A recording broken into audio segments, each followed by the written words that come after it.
ఏంటి ఫాలో చేసి కమెంట్ చేస్తే వెబ్‌సైట్ ఫ్రీగా క్రియేట్ చేయిస్తావా? నిన్న మనం జనరల్ ప్లాన్ చూసాం. ఈరోజు బిల్లింగ్ చూసాం. బిల్లింగ్ అంటే ఏం లేదు. షాపిఫై అకౌంట్‌లో యాప్స్ అనేది మనం థర్డ్ పార్టీ యాప్స్ అనేది తీసుకుంటాం పేమెంట్ చేసి. అది ఏదైనా బిల్ ఎక్స్‌పైర్ అయితే అది బిల్లింగ్‌లో మనకి చూపిస్తది. నెక్స్ట్ యూజర్ ఉంటది. యూజర్‌తో మనకేం అంతగా పని ఉండదు. Next payments. పేమెంట్స్ అంటే ఇప్పుడు ఒక ప్రొడక్ట్‌ని బై చేశాక కస్టమర్స్ పే చేస్తారు కదా! ఆ పేమెంట్స్ మోడ్ ఎలా మనం సెట్ చేసుకోవాలో పేమెంట్స్‌లో చూసుకోవచ్చు. దాంట్లో యాడ్ పేమెంట్ మెథడ్ ఉంటది. దాన్ని ప్రెస్ చేస్తే సెర్చ్ బై ప్రొవైడర్ ఉంటది. దాంట్లో మనము first cash free, UPI, credit cards అలా యాడ్ చేసుకోవచ్చనమాట. నేను క్యాష్ ఫ్రీ పేమెంట్ మోడ్‌ని యాడ్ చేశా. బట్ నాకది కొంచెం బగ్ ఉంది దో. నేను జస్ట్ దాన్ని ఇప్పుడు టెస్టింగ్ మోడ్‌లో మాత్రం ఆన్ చేసి పెట్టాననమాట. నెక్స్ట్ ఆప్షన్ వచ్చి చెక్‌ఔట్స్, కస్టమర్ ప్రైవసీ ఉంటది. అది మనకి ప్రెజెంట్ యూజ్ లేదు కాబట్టి లొకేషన్‌కి అనేది వెళ్తున్నా. లొకేషన్ ఏందంటే మన షాపిఫై అకౌంట్ ఎక్కడి నుంచి రన్ చేస్తామో ఆ లొకేషన్ అనేది యాడ్ చేసుకోవాలి.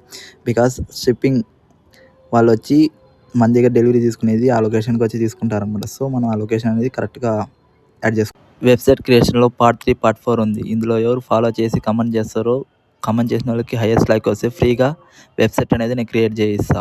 Follow for more videos. Thank you.